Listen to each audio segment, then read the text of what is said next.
Hi, everyone. Happy Sunday.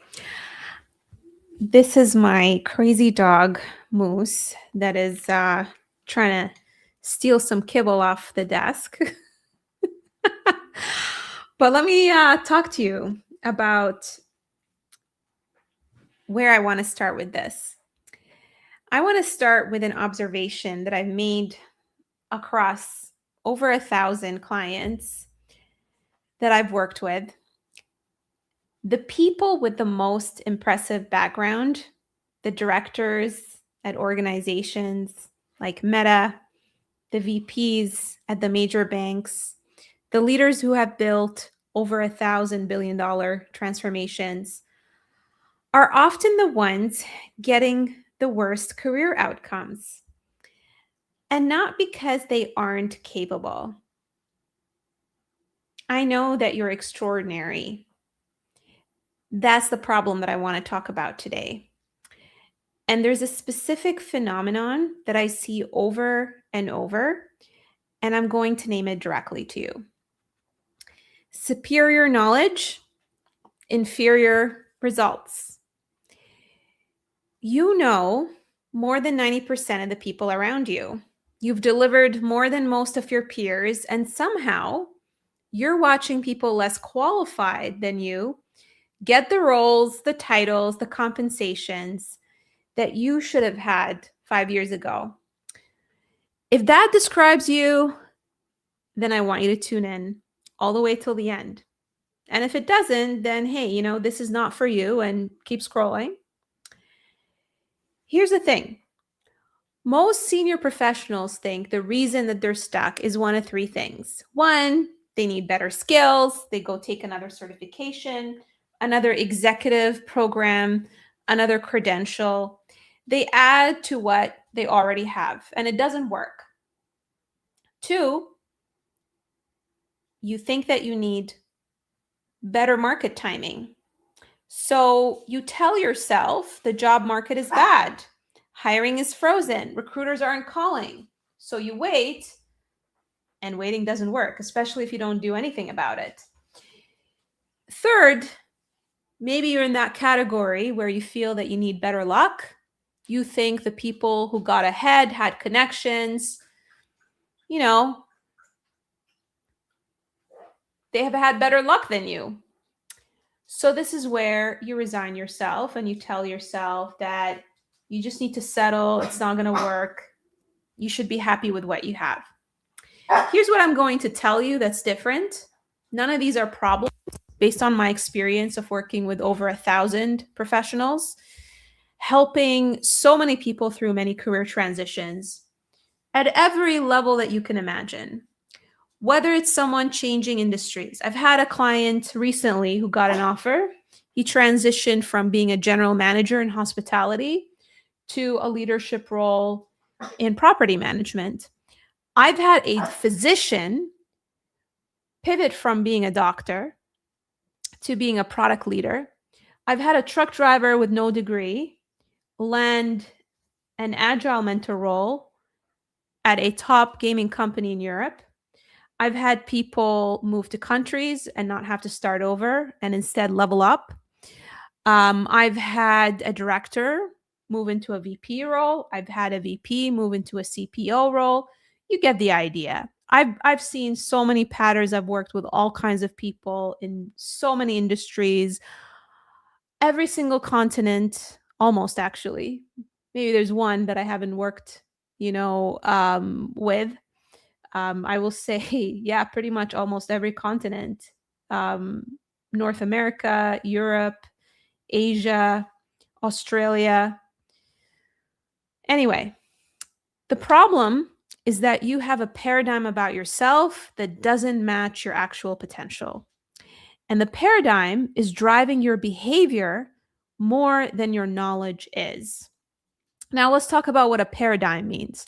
A paradigm is a mental program that controls habitual behavior. It's almost invisible because it's running in the background of every single decision that you make. So here's what it sounds like in senior professionals. I should be more realistic about the market right now. I don't want to overreach. I need to take what's available. Maybe I should apply for director roles. VP might be a stretch. Let me rebuild my resume first. Let me redo my LinkedIn profile first. Then I'm going to go after the bigger roles. Every one of these sentences sound reasonable, sound logical on paper. In fact, this is what you convince yourself with, right? Because you are a logical person.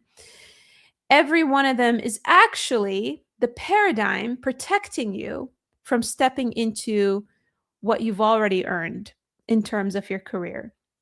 Your knowledge says that you should be going after the VP role, but your paradigm says settle for director. Guess which one wins the next 50 decisions you make about your career? The paradigm wins every single time, because the paradigm is emotional and your knowledge is intellectual, and emotions most of the time run the show. So I want you to think about where your career paradigm actually comes from. It wasn't built by you consciously. It was built by accumulation. Every time an old boss told you you're not quite ready for that level yet, that went into the paradigm. Every time a recruiter ghosted you, that went into the paradigm. Every time compensation conversations come up where you're told what the market rate is and you accepted it, that became part of the paradigm. Your brain started collecting more evidence against you that you're not ready, that you're not capable, that your situation is not going to change.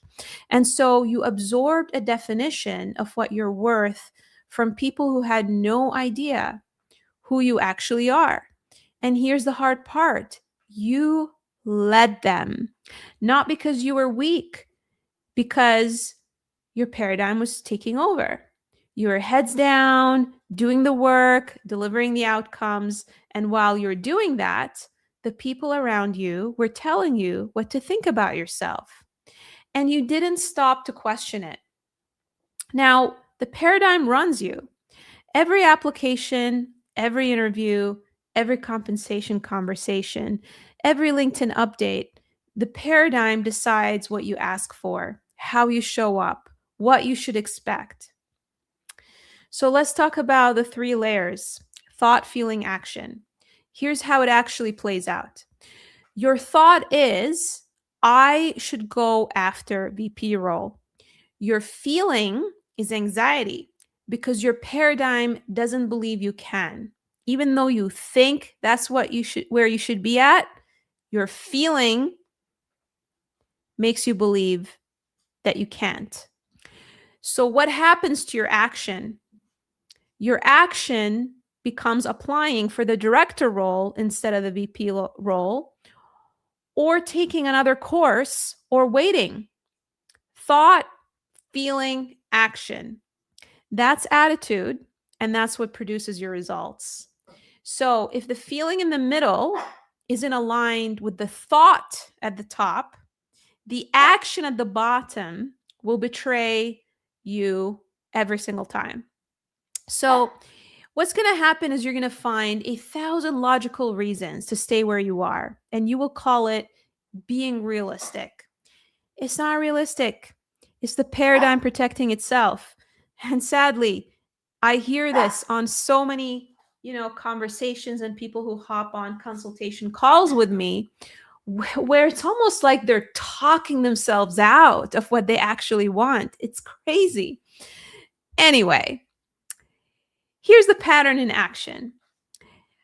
I'll talk to you about 3 client patterns, and I'm going to give you 3 real examples from recent work. Obviously, I'm going to change the names. I'm not going to give the actual names, and I'm not going to give any identifying information. So, client pattern number 1, senior product leader, had run 35 engineers, built products from zero, delivered high impact decisions for years. By every objective measure, that person is operating at a director level, but she didn't believe that she was qualified for it, and she kept applying for senior individual contributor roles. So So what happened? Of course, the market read her and perceived her at exactly that paradigm that she kept telling herself, because she was presenting herself that way.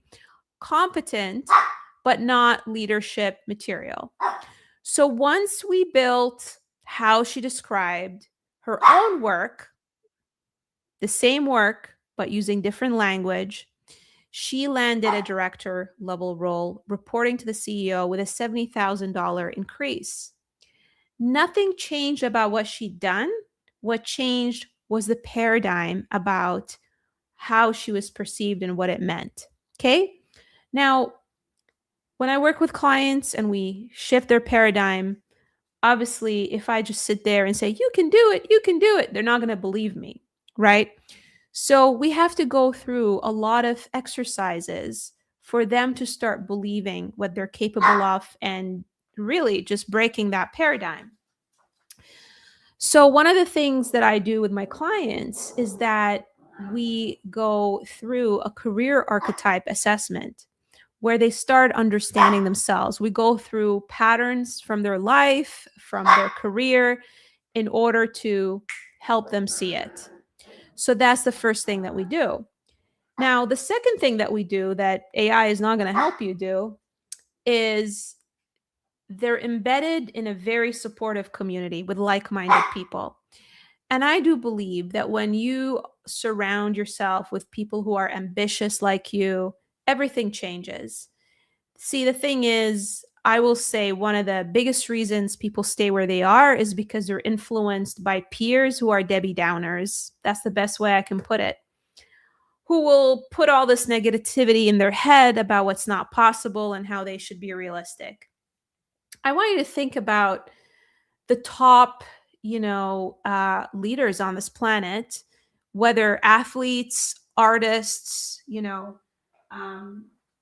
like leaders at organizations, let's say at Meta, founders, who made millions of dollars. I'm sure that there were people in their circle who kept telling them, naysayers, who kept telling them, be realistic, you're being unreasonable, blah, blah, blah, right? That is definitely something that they have most likely faced. But do you think that they listen to those people? No. Otherwise, they wouldn't be where they want to be. There's always going to be naysayers. And, if you believe in yourself, I will say the sky is the limit. Now, let's talk about part two. I had a client who didn't think, well, she was already a director, but she was also trying to lower her expectation. The thing is, this person managed more than 50 people. She's driven results. She's delivered under pressure. She was already operating at the VP level in everything but the title. And she kept telling herself the VP role was aspirational. She hired a resume company to try to fix it. And the resume was not the problem. Her belief was. Because once we rewired that, what happened was she actually landed the VP role, and she's still there a year and a half later. Excuse me.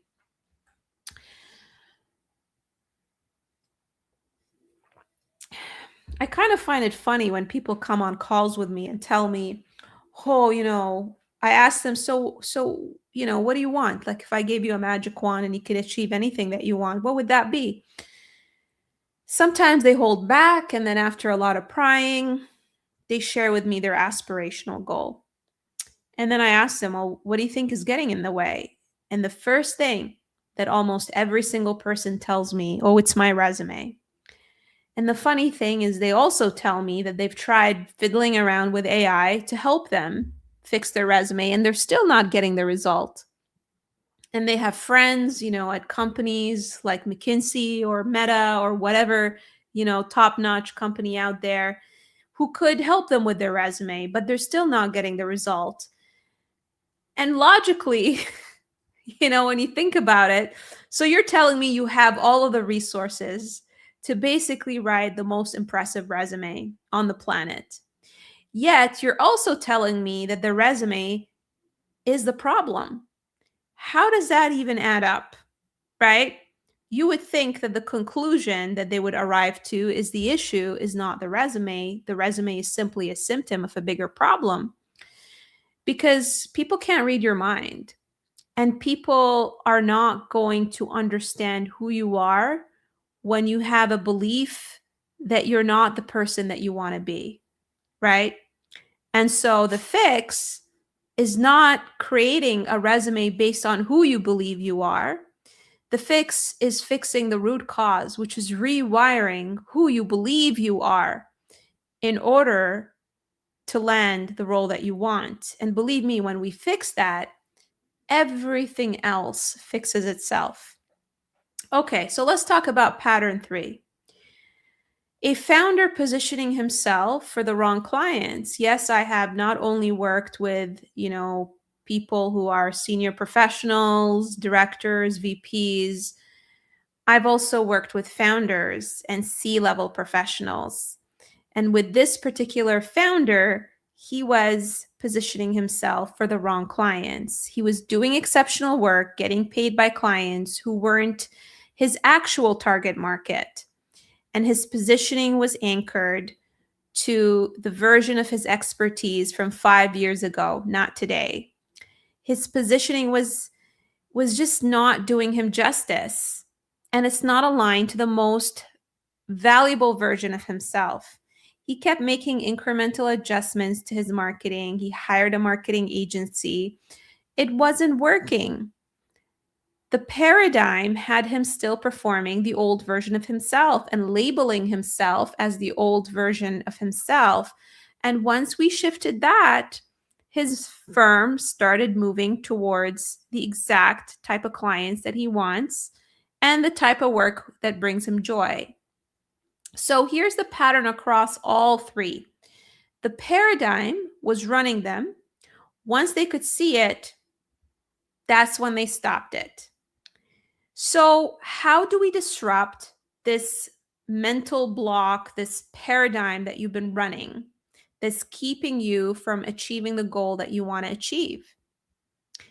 I'm going to tell you what doesn't break it first, and then I'm going to tell you what breaks it. So what keeps you in the paradigm? What doesn't break this paradigm? More information is not going to change anything. Another certification is not going to change anything. Another resume revision is not going to be changing. Affirmations, reading more career advice on LinkedIn, going to ChatGPT and asking it, waiting for the right moment, applying for more jobs. All of these sit in the conscious mind. The thing is, the paradigm is in the emotional mind, and you can't outthink a paradigm. You have to restructure it. So let's talk about what breaks it. One, it all starts with seeing it clearly. Oh my goodness. I had a client who came to me in January, and he said to me that he worked with another career coach. He's tried, to shift out of his situation. He's working in a director level role, but he knows that he could be doing more. His company's not compensating him, even though he's a top performer at his organization.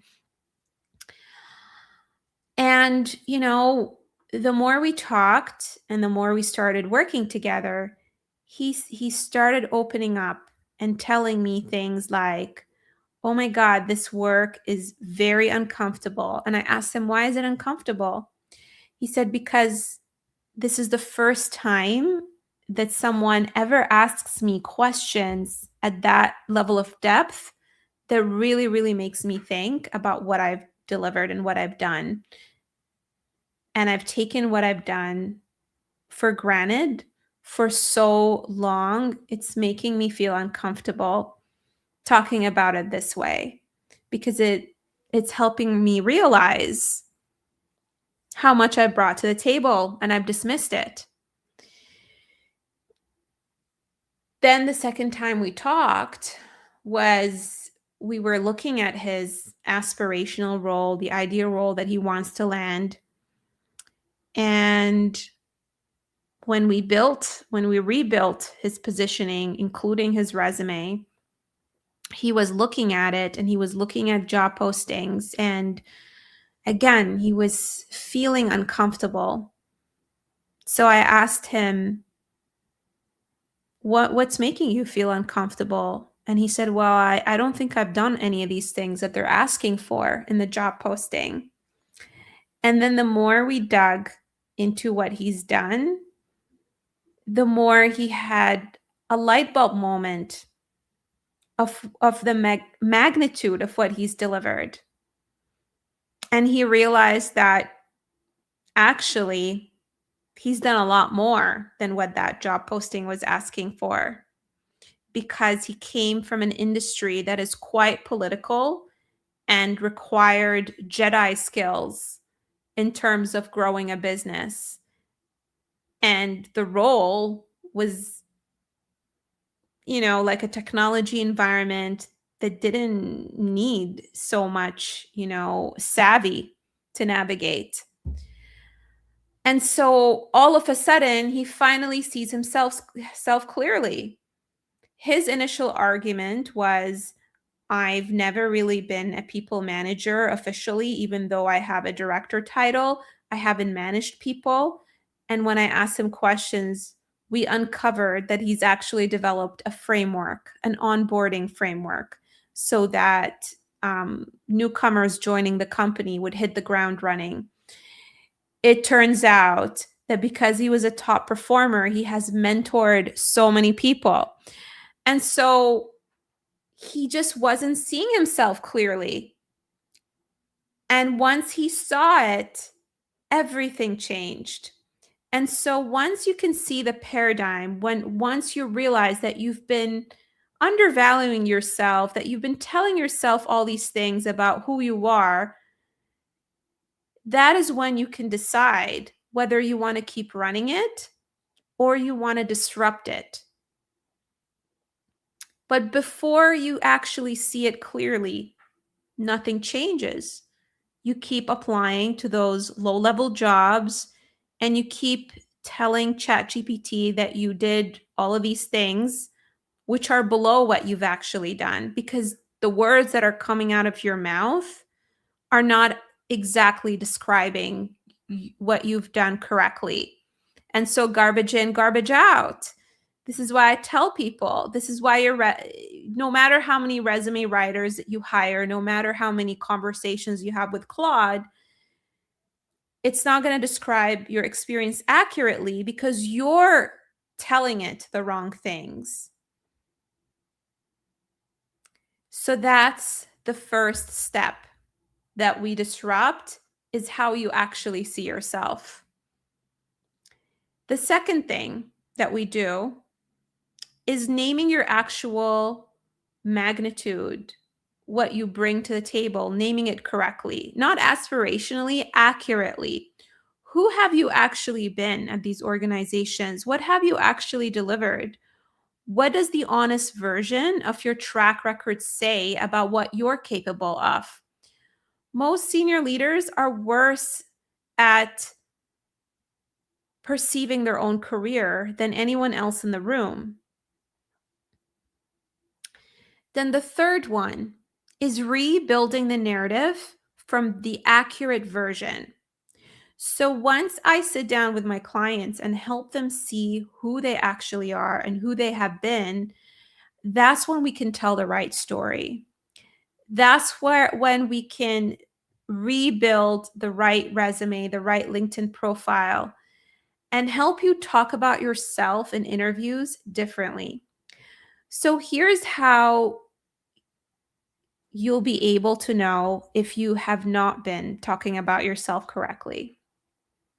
One of the signs is when you have a conversation with a recruiter and they are recommending you for a role with a lower salary than you want, or matching you with a role that is more junior. That's how you know. That's how you know there's a disconnect. Or you go into basically an interview, you have a conversation with a recruiter, you have a conversation with the hiring manager, and then they tell you that we went with another candidate or they ghost you. That's how you know that the narrative that you've been sharing is not the accurate version. The fourth step to break this: repetition of the new pattern.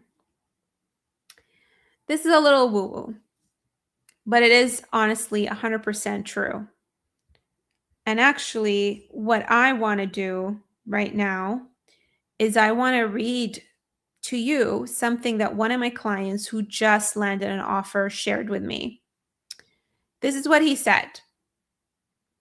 After a 2-hour interview with the association board, I received a job offer this morning for a general manager role at Company X. I can't express how excited I am for this new role and the opportunity to transfer my hospitality leadership skills into property management. I wanted to share my sincere appreciation with the community and Nada for being supportive throughout this journey. When I started this program, I didn't know my career direction. I struggled with imposter syndrome and didn't have a clear path forward. And I have reached a pivotal moment in my career. Thank you, Nada, for helping me overcome the mental roadblocks. So he basically is saying that he had to overcome the mental paradigm in his head. And the challenge that we had to overcome is to get him to think more strategically and narrate his story more clearly and to believe in his own experience. And that pretty much sums up the diagnosis of almost every single person that I have spoken to in the last 6 years. Over 3,000 conversations on consultation calls. That is literally the diagnosis of the problem that every single person needs to overcome. The last thing he says, through repetitive practice, I was able to build stronger stories and in turn become more confident. And so the thing that a lot of people don't understand is, yes, you can absolutely figure out your career direction and you can see yourself more clearly and you can build the right narrative. But the thing is, when you're going through a career transition, it's kind of like you are trying to break away from the person that you have been showing up as in your current role. And you need to kind of shift into this new person. It's almost like acting in some way, except that we're not pretending that you can do this role. The way that you speak, the way that you show up needs to be different. And there's a little bit of a mental gymnastics that needs to happen. And in order for that to materialize, for you to be able to speak authentically in interviews as that new person, it requires repetition. The best way I can explain this to you is I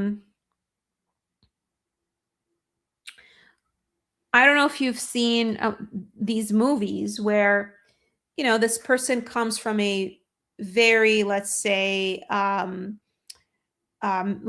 middle class, you know, environment. And now they have to basically get used to going to these fancy dinners with wealthy, you know, people. And so you have to dress the part, you have to like hold your utensils a certain way, you have to speak a certain way to be able to you know, have conversations with these different types of people. And so, you know, you have to go through all of this like teaching, you know, like you see in the movie how this person, you know, ends up getting a coach who coaches them through that, how to like dress and style themselves a certain way. And it requires repetition for them to feel at ease, And this is the same thing. If you're moving from director to VP level, you need to speak a certain way. You need to show up a certain way. Your confidence needs to be a certain way.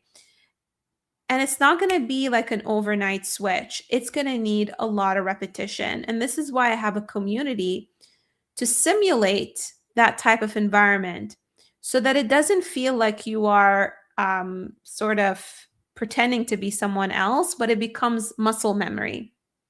Okay, so before I close out, I want to leave you with 3 questions that you can sit with. 1, when you look at your current role, is it a match for who you actually are, or is it a match for who the paradigm has told you to be? 2, if you removed every external voice telling you what you're worth, every manager, every recruiter, every market rate conversation, what role would you believe you belong in? Truthfully, if you took out all the logistics that are in the way, what role do you believe you deserve? 3, what's the cost of staying in the current paradigm for another 12 months? In terms of compensation, in terms of the impact that you want to create, in terms of your energy, and the years that you're never going to get back. These aren't rhetorical questions. I want you to actually write them down. You can put them in the chat as you're listening, or you can, write them down on a piece of paper and answer them. Because answering these questions is going to tell you what you already know, but you haven't said out loud. Okay, so the types of people that I enjoy working with, they're not broken, okay? I don't work with broken people. Every single person that I work with is brilliant. That's what makes this work so effective, okay? But what's painful about this is that a lot of my amazing clients, they have been working at the level that aligns with the role that they want to land, but they haven't been recognized for it. And they've been performing brilliantly inside a paradigm that's costing them hundreds of thousands of dollars in years of their career. Here's the thing. You're so smart that you're able to build this compelling argument to convince yourself that where you are is fine. I have people who make so many excuses about why they don't want to make a move. Oh, I'm scared of I'm going to end up, I don't know if I have time, to actually get coaching to overcome this when they're already spending, so many hours searching for jobs the incorrect way. I get it, because once you get the coaching, all of this becomes real. All of this becomes something that you can't escape and you have to commit to. So it really is up to you in terms of who you want to be and how you want to live the rest of your life and what kind of role model you want to be for your kids and your community. So if that's you and you're ready to actually face your paradigm and rebuild it, not in 6 months, but now and in a real structured process, then you're welcome to book a call with me. Now, remember, when you book the call with me, I'm not here to convince you to be ready and do something about your career. I'm here to help, okay? So the decision needs to come from you in terms of wanting to move forward. And these calls with me are not coaching calls. These calls are fit calls in terms of determining whether we can work together or not. So if you want to book a call with me to see if I can help, feel free to do so. I don't work with 100 people at a time because I'm one person. And this type of work requires a lot of depth and a lot of conversation. So if that is something that you want to do, then of course, book a call with me. Now, how do you book a call?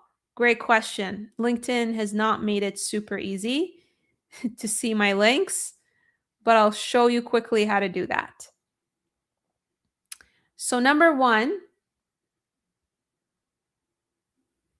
if you go into my LinkedIn profile,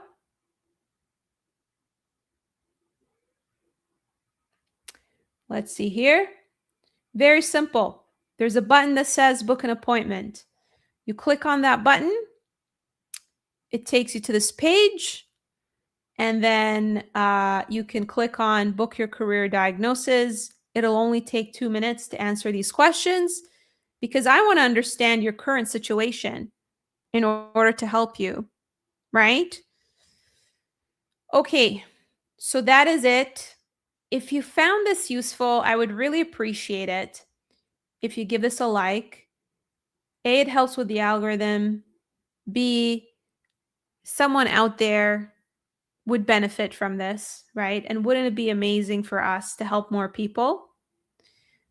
Wouldn't it be amazing for you to be the reason someone who's been down on themselves can change their life, right? So it only takes 5 seconds, even less than that, to click on the like button.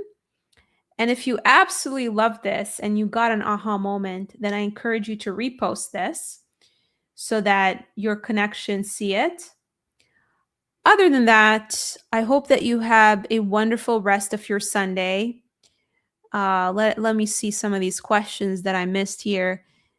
That's a very big question. What do you lose with inertia? It's one I suspect many of us don't think about often. Absolutely.